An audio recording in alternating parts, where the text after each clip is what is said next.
어린 왕자. 내가 6살 때입니다. 나는 정글에서 일어난 일들을 쓴 실제로 겪었던 이야기라는 책을 본 적이 있는데 거기에는 굉장한 그림이 있었습니다. 그것은 한 마리의 동물을 삼키려 하고 있는 보아뱀의 그림이었습니다.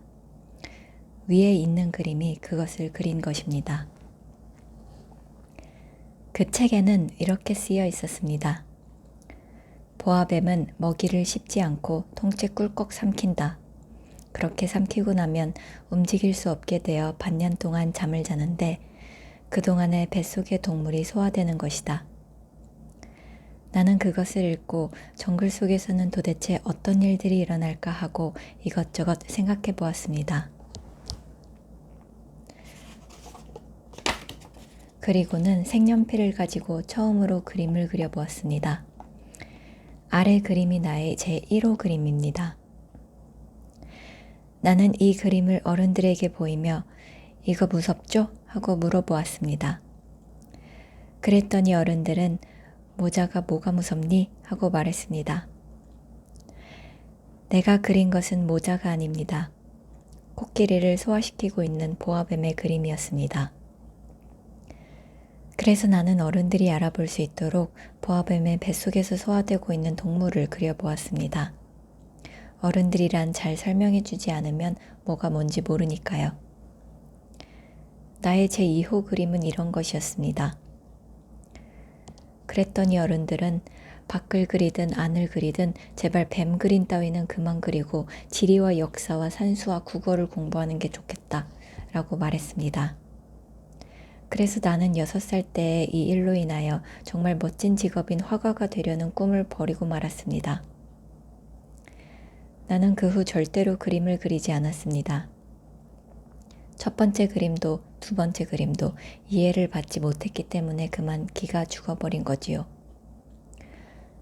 어른들이란 자기 스스로는 아무것도 모릅니다. 처음부터 끝까지 이것은 이런 것, 저것은 저런 것이라고 설명해 주지 않으면 안 되니까요. 그래서 아이는 그만 지치게 되지요. 나는 할 수 없이 다른 직업을 갖기로 했습니다. 그래서 비행기의 조종법을 배웠지요. 나는 온 세계를 날아다녔습니다. 과연 지리는 나에게 많은 도움이 되었습니다. 나는 한눈에 중국과 애리조나주를 구별할 수 있었습니다. 밤에 어디를 날고 있는지 알 수 없게 되었을 때에 지리 공부는 정말로 큰 도움이 되었습니다. 이렇게 살아오는 동안 나는 굉장한 사람들과 가까이 사귀게 되었습니다. 나는 어른들 사이에서 살면서 바로 옆에서 그들을 보았습니다. 하지만 나의 생각은 별로 바뀌지 않았습니다.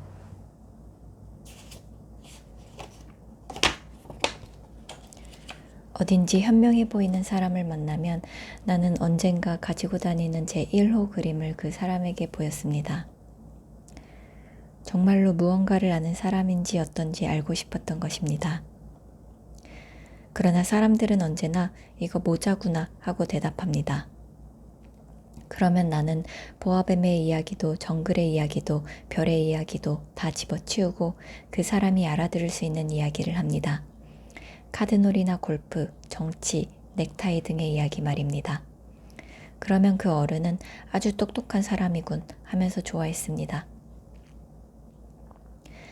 그래서 나는 6년 전에 나의 비행기가 사하라 사막에서 고장날 때까지 정말로 마음을 털어놓고 이야기를 나눌 친구가 한 사람도 없이 혼자서 살아왔습니다. 비행기의 고장은 기관 하나가 부러진 것이었습니다. 기술자도 없고 손님도 없었기 때문에 나는 어려운 수리를 혼자서 하지 않으면 안 되었습니다. 그것은 나에게 사느냐 죽느냐 하는 문제였습니다. 겨우 일주일간의 먹을 물이 남아있을 뿐이었으니까요. 첫날 밤 나는 사람이 살고 있는 고장에서 수천 마일이나 떨어진 사막에서 잠을 잤습니다. 배가 부서져 통나무 하나에 의지하여 넓고 넓은 바다 한가운데를 표류하고 있는 사람보다 아주 훨씬 더 외로웠습니다. 그런데 어찌 된 일일까요? 해가 뜰 무렵 이상한 작은 목소리가 들려와 나는 잠에서 깨어났습니다. 그 목소리가 이렇게 말했습니다. 저 양 한 마리만 그려줘. 응? 양 한 마리만 그려줘. 나는 너무나 놀라 화닥닥 일어났습니다. 그리고는 눈을 비비고 주위를 둘러보았습니다. 거기에는 이상하게 생긴 작은 사내아이가 나를 빤히 쳐다보고 있었습니다. 12페이지의 그림을 봐주십시오. 그 그림이 내가 나중에 그린 그림 중에서 가장 잘 그려진 그 사내아이의 초상입니다. 나의 그림은 물론 그 꼬마보다는 예쁘게 되지 않았습니다. 하지만 그것은 내 탓이 아닙니다. 6살 때 어른들에 의해서 화가가 되려던 나의 꿈을 버린 이후, 그러니까 보아뱀의 안쪽과 바깥쪽의 그림을 그린 후로는 그림이라고는 전혀 그리지 않았으니까요. 어쨌든 나는 너무나 놀란 나머지 눈을 동그랗게 뜨고 나의 앞에 서 있는 꼬마를 바라보았습니다. 거듭 말하는 것 같지만 나는 사막이 사람이 살고 있는 곳에서 무려 수천 마일이나 떨어져 있는 사막 한가운데 있었던 것입니다. 그런데도 그 꼬마는 길을 잃고 헤매는 모습도 아니고 피로에 지쳐있지도 않았으며 배가 몹시 고픈 것 같지도 않고 목말라 하는 것 같지도 않았으며 무서워 떨고 있는 듯한 모습도 아니었습니다. 어디를 어떻게 보아도 사람이 사는 곳에서 수천 마일이나 떨어진 사막 한가운데에서 어찌할 바를 모르고 있는 아이로는 보이지 않았습니다. 한참 후에야 나는 겨우 입을 열어 꼬마에게 말했습니다. 그런데 너 거기서 무엇을 하고 있니? 그랬더니 꼬마는 아주 중요한 이야기라도 하는 듯이 천천히 되풀이했습니다. 저 양 한 마리만 그려줘. 너무나 이상한 일을 당하게 되면 누구나 그것에 따르게 되는 모양이지요. 사람이 살고 있는 어느 곳에서도 수천 마일이나 떨어져 있는 곳입니다. 더구나 언제 죽을지도 모르는 위험을 느끼면서 양의 그림을 그리다니 도대체 바보스러운 것이라는 기분이 들면서도 나는 주머니에서 한 장의 종이와 만년필을 꺼냈습니다. 그러나 그때 나는 지리와 역사와 산수와 국어밖에 공부하지 않았다는 사실이 생각났습니다. 그래서 나는 그 꼬마에게 나는 그림을 그릴 줄 몰라 하고 좀 퉁명스럽게 말했습니다. 그랬더니 꼬마는 이렇게 대답했습니다. 괜찮아, 양 한 마리만 그려줘. 나는 양을 그려본 적이 한 번도 없으므로 내가 전에 그렸던 2가지 그림 중에 하나를 그려보았습니다. 보아뱀의 바깥쪽을 그린 그림입니다. 그런데 꼬마가 그 그림을 보고 이렇게 말했기 때문에 나는 깜짝 놀랐습니다. 아니야, 아니야. 보아뱀에게 먹힌 코끼리 그림은 싫어. 보아뱀은 너무 위험한걸. 게다가 코끼리는 자리를 너무 많이 차지해. 내가 사는 곳은 아주 작으니까 작은 양이 좋아. 양을 그려줘. 그래서 나는 양의 그림을 그렸습니다. 꼬마는 그것을 한참 바라보더니 이윽고 이렇게 말했습니다. 아니야, 이 양은 병들어서 곧 죽을 것 같아. 다시 그려줘. 나는 다시 그렸습니다. 꼬마는 잠언 너그럽게 봐주는 것처럼 상냥하게 방긋 웃었습니다. 봐, 이건 보통 양이 아니야. 뿔이 나 있는 걸. 그래서 나는 또다시 그렸습니다. 그러나 다시 그린 것도 앞의 그림들과 마찬가지로 꼬마의 마음에 들지 않았습니다. 이 양은 너무 늙었잖아. 나는 오래 살 수 있는 양을 가지고 싶어. 나는 더 이상 참을 수가 없었습니다. 게다가 모터를 빨리 떼어내야 했으므로 대충 아무렇게나 아래 그림과 같은 그림을 그렸습니다. 그리고 그 그림을 내던지듯이 꼬마에게 주었습니다. 이건 상자야. 양은 그 속에 있어. 잔뜩 퉁명스럽게 말했는데 그림을 본 꼬마의 얼굴이 활짝 밝아졌으므로 나는 그만 당황하고 말았습니다. 그래, 이거야. 나는 이런 것을 가지고 싶었어. 이 양은 풀을 많이 먹을까? 왜 그런 걸 걱정하지? 내가 사는 곳은 아주 작은 곳이거든. 그런 걱정은 하지 않아도 돼. 그 양은 아주 작은 양이니까. 꼬마는 고개를 숙여 그림을 들여다보았습니다. 그렇게 작지도 않은데. 양이 잠들었네. 이렇게 하여 나는 어린 왕자를 알게 되었습니다. 이 어린 왕자가 도대체 어디에서 왔는지 그것을 알게 되기까지에는 상당히 오랜 시간이 걸렸습니다. 어린 왕자는 내게 많은 것을 물어보면서도 내가 묻는 말에는 귀를 기울이는 것 같지 않았습니다. 그래서 나는 어린 왕자가 우연히 하는 말들에서 조금씩 생각의 실마리를 풀어 마침내 여러 가지를 알게 되었던 것입니다. 예를 들면 어린 왕자는 처음에 나의 비행기를 보았을 때 나의 비행기 그림은 정말 질색입니다. 너무나 복잡해서 어떻게 그려볼 도리가 없으니까요. 내게 이렇게 물었습니다. 이게 뭐지? 이 물건이 뭐야? 물건이 아니야. 이건 하늘을 날아다니는 비행기야. 나의 비행기지. 나는 우쭐하여 내가 새처럼 하늘을 날아다닌다는 것을 어린 왕자에게 말해 주었습니다. 그럼 어린 왕자는 큰 소리로 말했습니다. 뭐라고? 아저씨는 그럼 하늘에서 떨어진 거야? 그래. 하고 나는 겸손하게 대답했습니다. 희야, 정말 재미있는데. 어린 왕자는 이렇게 말하며 매우 귀여운 목소리로 웃었습니다. 어린 왕자의 웃음에 나는 매우 화가 났습니다. 하늘에서 떨어지다니 참으로 장난스러운 말이었습니다. 나는 어린 왕자가 좀 더 진지하게 생각해 주었으면 싶었습니다.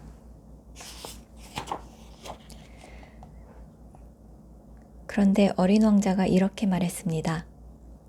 그럼 아저씨도 하늘에서 왔구나. 어느 별에서 왔어? 그 순간 어린 왕자의 꿈같이 희미한 모습이 반짝하고 빛나는 듯한 기분이 들었습니다. 나는 숨을 헐떡거리며 다급하게 물었습니다. 그럼 너는 다른 별에서 왔니? 그러나 어린 왕자는 아무 대답도 하지 않았습니다. 나의 비행기를 들여다보면서 조용히 고개를 끄덕일 뿐이었습니다. 그런가? 이런 걸 타고 왔다면 아주 멀리서 온 것은 아니로군. 이렇게 말하며 어린 왕자는 오랫동안 생각에 잠겨 있다가 이윽고 주머니에서 내가 그려준 양의 그림을 꺼내 이번에는 잠옷 소중한 듯이 그 그림을 가만히 바라보았습니다. 어린 왕자가 다른 별에 관해서 잠깐 이야기했을 때 나는 무척 호기심이 생겼습니다. 그래서 나는 그것을 좀 더 자세히 알려고 했습니다. 꼬마야, 너는 어디에서 왔지? 너의 집이 어디니? 내가 그려준 양을 어디로 데려가려는 거지?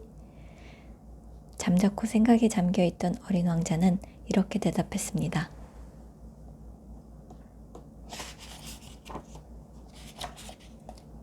정말 다행이다. 아저씨가 그려준 상자가 있으니 밤이 되면 그 상자가 양의 집이 되겠구나. 그렇고 말고 네가 착한 아이라면 끈도 그려줄게. 낮에는 그 끈으로 양을 메어 놓으렴. 그리고 말뚝도 그려주지. 나의 말을 듣고 어린 왕자는 기분이 몹시 상한 모양이었습니다. 양을 메어두라고? 참 이상한 생각이네. 하지만 메어놓지 않으면 어디론가 가버릴 텐데 길을 잃게 된다고. 어린 왕자는 또다시 까르르 웃었습니다. 가긴 어디로 간다는 거야? 아무데로나 그냥 똑바로 자꾸. 그랬더니 어린 왕자는 진지한 얼굴이 되어 말했습니다. 괜찮아. 내가 사는 곳은 아주 작은 걸. 그리고는 어린 왕자는 조금 슬픈 마음이 들었는지 갑자기 침울해졌습니다. 똑바로 자꾸 가보았자 그리 멀리 가지도 못해. 이렇게 하여 나는 또 하나 매우 중요한 사실을 알았습니다. 그것은 어린 왕자의 별이 고작해야 집 한 채 정도 되는 크기라는 것이었습니다. 그렇지만 나는 별로 놀라지 않았습니다. 지구라든가 목성이라든가 화성이라든가 금성처럼 여러 가지 이름이 붙어있는 큰 별 외에도 몇백 개, 몇천 개의 별이 있어서 그것이 때로는 망원경으로도 잘 보이지 않을 만큼 작다는 것을 나는 잘 알고 있었기 때문입니다. 그런 별을 하나 발견하면 천문학자는 이름 대신 번호를 붙여줍니다. 예를 들면 소옥성 325번과 같은 식입니다. 나는 어린 왕자가 살던 별이 서옥성 B612번이라고 생각했는데 나의 이 생각에는 분명한 이유가 있었습니다. 그 별은 터키의 어떤 천문학자가 1909년에 망원경으로 딱 한 번 본 일이 있는 별입니다. 그래서 그 천문학자는 세계천문학회의에서 자신이 발견한 별에 대해서 당당히 증명했습니다. 그러나 그때는 그 천문학자는 터키의 옷을 입고 있었으므로 아무도 그의 말을 믿지 않았습니다. 어른들은 모두 훌륭한 양복을 입은 사람들의 이야기만 귀담아 들으려고 하니까요.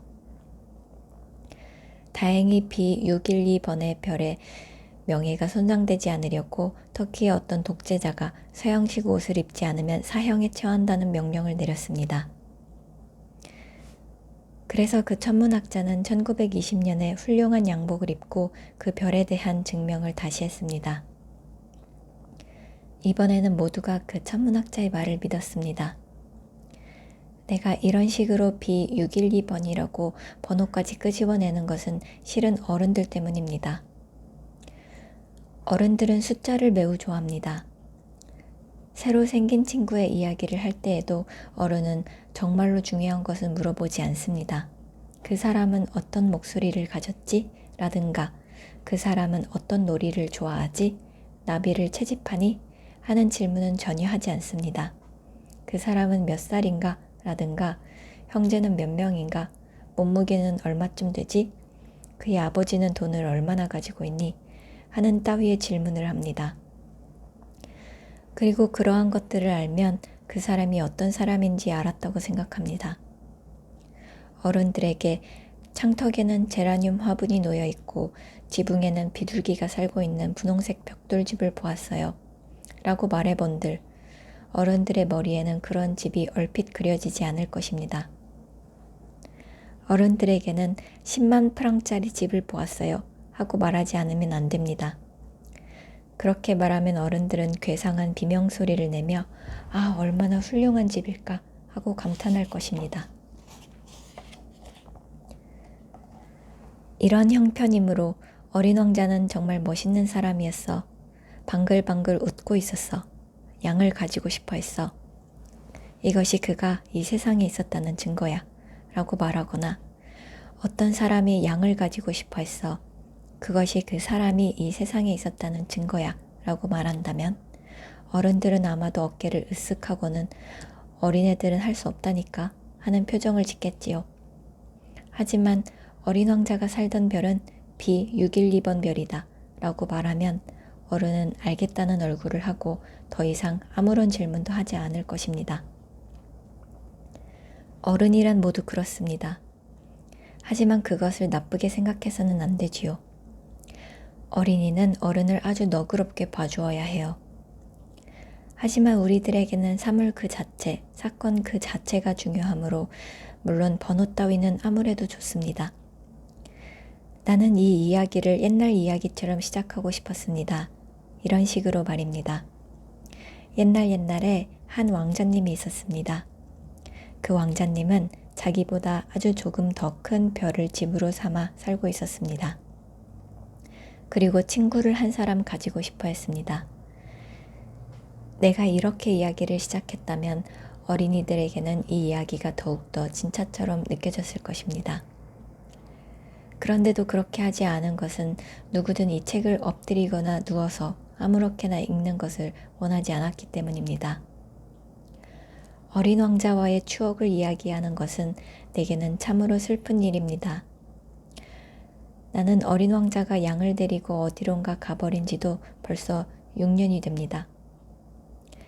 그 친구에 관한 일을 지금 여기에 이렇게 쓰는 것은 그 친구를 잊지 않기 위해서입니다. 친구를 잊는다는 것은 아주 슬픈 일이니까요. 누구나 다 친구다운 친구를 가지고 있지는 않습니다. 게다가 나도 그럭저럭 하는 동안에 숫자밖에 모르는 어른과 똑같은 인간이 될지도 모릅니다. 그래서 나는 그림 물건과 연필을 샀습니다. 6살 때 보아뱀의 안쪽과 바깥쪽을 그렸을 뿐 그 외에는 아무것도 그린 일이 없는 내가 지금 이 나이가 되어서 다시 그림을 그린다는 것은 좀채로 쉬운 일이 아닙니다. 물론 나는 어린 왕자를 꼭 닮은 그림을 그리려고 노력합니다. 그러나 과연 잘 그려질지 어떨지는 전혀 자신이 없습니다. 어떤 그림은 잘 되기도 하고 또 어떤 그림은 어린 왕자와 전혀 닮지 않은 그림이 되기도 합니다. 키가 조금씩 달라지기도 합니다. 어느 그림에서는 너무 크고 또 어느 그림에서는 너무 작습니다. 그리고 어린 왕자의 옷 색깔도 잘 생각나지 않습니다. 그럴 때면 나는 어둠 속에서 무언가를 더듬어 찾듯이 그럭저럭 비슷하다고 생각되는 색깔을 칠할 수밖에 없습니다. 그러나 나는 결국 아주 중요한 사실은 그리지 못할지도 모릅니다. 하지만 그 점에 대해서는 부디 너그럽게 봐주시기 바랍니다. 나의 친구인 어린 왕자는 내게 자세한 설명을 해주지 않았거든요. 어린 왕자는 나를 자기와 비슷하다고 생각했는지도 모릅니다. 그러나 불행하게도 내게는 상자 속의 양을 볼 수 있는 눈이 없습니다. 내게도 조금은 어른의 물이 들었는지도 모릅니다. 나이를 들어버린 게 틀림없었습니다. 나는 어린 왕자가 살던 별에 관한 일과 어린 왕자가 그 별을 떠날 때의 일과 별에서 떠나 여행한 일 등을 날마다 조금씩 알게 되었습니다. 어린 왕자가 하는 말들을 곰곰이 생각해 보다가 차츰 알게 된 것입니다. 그리하여 3일째 되던 날 나는 바오밥 나무에 관해서도 알게 된 것입니다. 그것도 역시 양 덕분이었습니다. 그날 어린 왕자는 몹시 걱정스러운 얼굴로 갑자기 내게 이렇게 물었던 것입니다. 양이 작은 나무를 먹는다는 게 정말이야? 응, 정말이야. 아, 그럼 정말 잘 됐네. 양이 작은 나무를 먹는다는 사실이 어째서 그렇게 중요한 일인지 나로서는 알 수가 없었습니다. 어린 왕자가 다시 물었습니다. 그럼 바오밥 나무도 먹겠지? 바오밥 나무는 작은 나무가 아니야. 교회당처럼 큰 나무야. 내가 코끼리 부대를 이끌고 간다고 해도 단 한 그루의 바오밥 나무도 다 먹게 할 수 없을걸? 하고 나는 어린 왕자에게 말했습니다. 어린 왕자는 깔깔거리고 웃었습니다. 코끼리 부대라는 말이 우스웠던 것입니다. 코끼리들을 데려간다면 포개 놓아야 할 거야. 그런 다음에 어린 왕자는 매우 어른스러운 말을 했습니다. 커다란 바오밥 나무도 처음에는 작은 거야. 그건 그래. 그런데 어째서 작은 바오밥 나무를 양에게 먹이고 싶은 거지? 아이 참, 그 이유를 모른단 말이야? 하고 어린 왕자는 빤한 일을 모르느냐는 듯이 되물었습니다. 그래서 나는 나 스스로 그 이유를 알아내기 위해 한참 머리를 짜내야 했습니다. 그 이유는 이렇습니다. 다른 모든 별들과 마찬가지로 어린 왕자의 별에도 좋은 풀과 나쁜 풀이 있습니다. 따라서 좋은 풀의 씨와 나쁜 풀의 씨가 있겠지요. 하지만 그 씨는 눈에 보이지 않습니다. 어딘가 땅속 깊은 곳에서 잠들어 있다가 어느 때 문득 그 씨들이 잠에서 깨어나는 것입니다. 잠에서 깨어난 씨는 길게 기지개를 펴니다. 그리고 예쁘고 귀여운 줄기를 햇빛 쪽으로 향하고 처음에는 아주 조심스럽게 자랍니다. 그것이 홍당무나 장미꽃이라면 마음대로 자라게 내버려 두어도 됩니다. 그러나 나쁜 풀이나 나무라면 눈에 띄는 대로 곧 뽑아버리지 않으면 안 됩니다. 그런데 어린 왕자의 별에는 무서운 씨가 있었습니다. 그것은 바오밥 나무의 씨였습니다. 그 별의 땅속은 바오밥 나무의 씨앗투성이었습니다. 바오밥 나무는 빨리 없애지 않으면 아무리 애써도 뿌리째 없앨 수가 없게 됩니다. 금세 별을 온통 덮어버리고 마침내 그 뿌리가 별의 구멍을 뚫게 됩니다. 별이 너무나 작기 때문에 바오밥 나무가 무성해지면 그 때문에 별은 산산조각으로 부서지게 됩니다.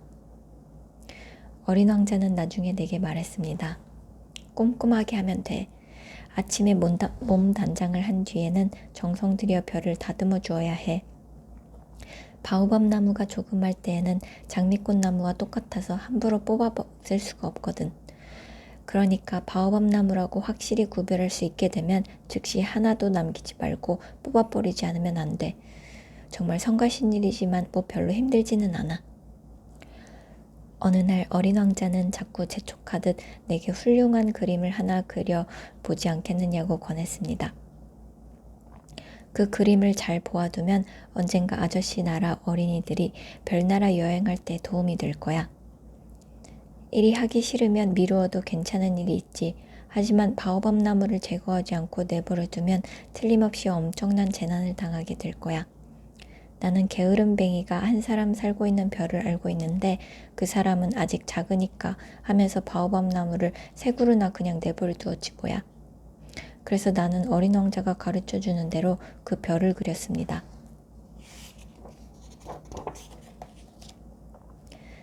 나는 뽐내며 소리 높여 외치는 것을 싫어합니다. 그러나 바오밥 나무가 얼마나 위험한 나무인지 잘 모르기 때문에 또 작은 별에서 길을 잃게 되는 사람이 겪어야 할 위험이 너무 크기 때문에 이번만은 평소의 겸손을 버리고 이렇게 외치려 합니다. 이봐요. 모두들 바오밥 나무를 조심해요. 내가 여기에 바오밥 나무 그림을 그렇게 정성껏 그린 것은 전에 나처럼 바오밥 나무가 얼마나 위험한지 모르는 친구들을 위해서입니다. 나는 이 그림을 매우 고생해서 그렸습니다. 그렇지만 이 교훈이 헛되지만 않는다면 나는 만족합니다. 그런데 여러분들은 이 책의 그림들 중에서는 이 바오밥 나무의 그림만 훌륭하고 어째서 다른 그림은 훌륭하지 않은 거지? 하고 이상하게 생각하겠지요. 그 대답은 매우 간단합니다.